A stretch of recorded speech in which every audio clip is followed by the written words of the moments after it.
Sveiki! Šiandien kalbame su Kauno 9 forto muziejaus direktoriumi Mariumi Pečiuliu, kuris plačiau papasakos apie pastaruosius kelerius metus muziejuje vykstantį infrastruktūros atnaujinimą.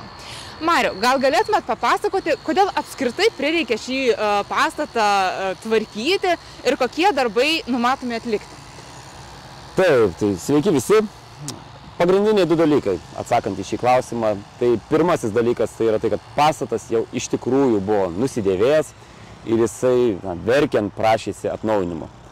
O antrasis yra svarbus dalykas tai, kad vis dėlto tai yra Kauno 9 forto muziejaus pastatas ir pagrindiniai jo paskirtis yra pristatyti lankytojams muziejinės ekspozicijas. Ir tokios būklės pastate kalbėti apie naujų, inovatyvių kultūros paslaugų kūrimą buvo tiesiog neįmanoma.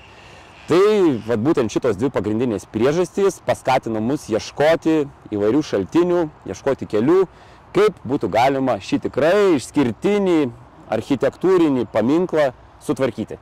O ar jis buvo anksčiau, nuo pastatymo, kada nors tvarkytas, remontuotas, galbūt kapitaliai, galbūt šiek tiek?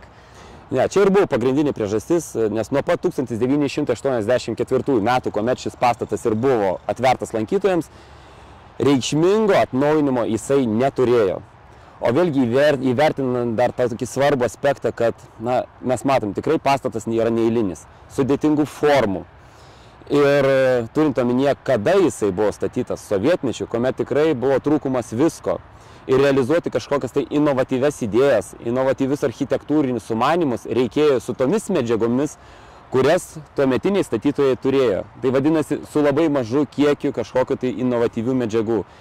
Ir natūralu, jau statybos metu išryškėjo tam tikri trūkumai, tam tikros problemos, kurios vėliau ir lydėjo šį pastatą iki pat tos situacijos, kurią mes turime ir šiandien. Pagrindinės problemos tai yra pastatas buvo laidus drėgmei, jo konstrukcijas veikė besisunkianti drėgmė ir antras labai svarbus dalykas – šiluma.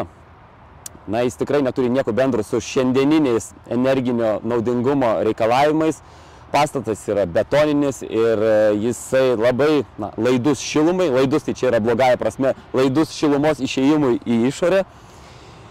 Ir šiluma tai dar čia vienas dalykas išeinant į išorę, bet jis nebuvo šildomas. Nuo pat 1990 metų, kuomet sutriko krosninio kuro tiekimas, jisai buvo nešildomas. Iki pat šių dienų, kada mes jau pradedame jį tvarkyti, tai yra keliasdešimt metų, šitas pastatas buvo veikiamas tiek drėgmės, tiek jisai neveikė normaliai oro ventiliavimo sistema, tiek nebuvo šilumos. Tai vadinasi, visos tos sąlygos, kurios šiaip veikia ardančiai bet kurią konstrukciją, veikia ir šį pastatą.